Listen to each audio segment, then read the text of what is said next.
Assalaamu calaykum waraxmatullah.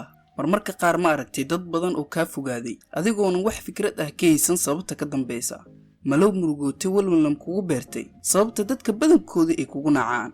Kama hadlayno runtii 2 qof ama 3 qof oo si bilaa sabab ah iskaga kaanacay. Waxaana laga yaabaa in qaladku dhankaaga ahayn, balse haddii aad doonaysid inaad xog ka ogaato, muuqaalkan waxaan kuugu sharxi doonaa 12 sabab oo ay dadka badankood kugu nacaan.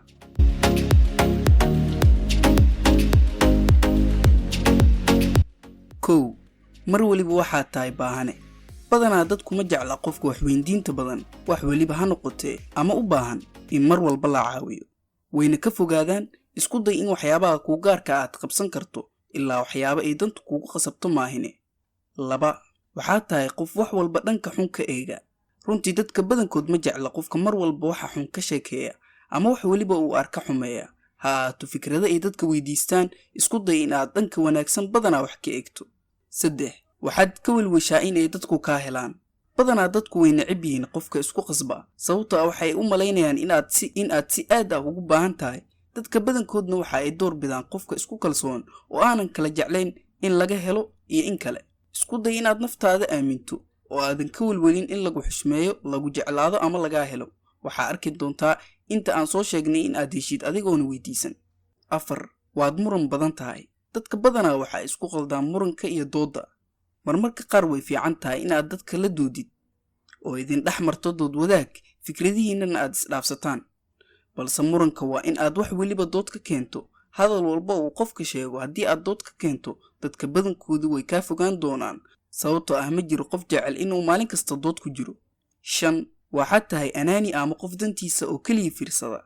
haddii aad tahay qof dadka marka uu u baahan yahay kaliya raadsada, marka ay u baahan yihiin ka cudur daarta ama aanan ballamaha ilaalin, waxaad tahay qof danaysta ah, mana jiro ruux jecel dadkaas. isku day inaad hal qof ahaato oo aanan dantiisa oo kaliya fiirsan. 6 waxaad raadisaa dadka sirahooda. waa laga yaabaa inay dadka sirahooda ku sheegtaan, isla sidaas oo kale marmarka qaar ay ka qariyaan siro. waa wax dabiici ah. hana faagfaagin oo mar waliba ku soo celcelinin weydiimo si aad sirtaas u ogaatid. waxaa laga yaabaa inay tahay sir gooni ah oo aysan doonaynin inay cid la wadaagaan. 7 dadka ayaad ku qasabtaa inay taladaada qaataan. inaad noqoto qof dadka ku qasba inay qaataan fikradiisa kama dhigayso qof caqli badan, balse taas lidkeeda dadka ayayba ku nacsiinaysaa. haddii ay dadka fikir ama talo ka dalbadaan, u sheeg taladaada adigoonan qasab uga dhigaynin inay qaataan. marmarka qaar dadka talo uma baahna oo kaliya waxa ay u baahan yihiin in lala wadaago murugada ama xaaladda ay dareemayaan. 8 daacad ma tihid. sababtoo ah saaxiibtinimada ama xiriir walba oo aad dad la yeelanayso, waxa uu doonaba ha ahaadee waxa uu u baahan yahay daacadnimo. dadka marka hore way ku aamini doonaan waxyaabo badanna laga yaabay inay kugu aaminaan.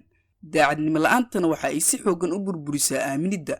marka ay dadku xaqiiqsadaan in aadan daacad ahayn, way ka fogaan doonaan.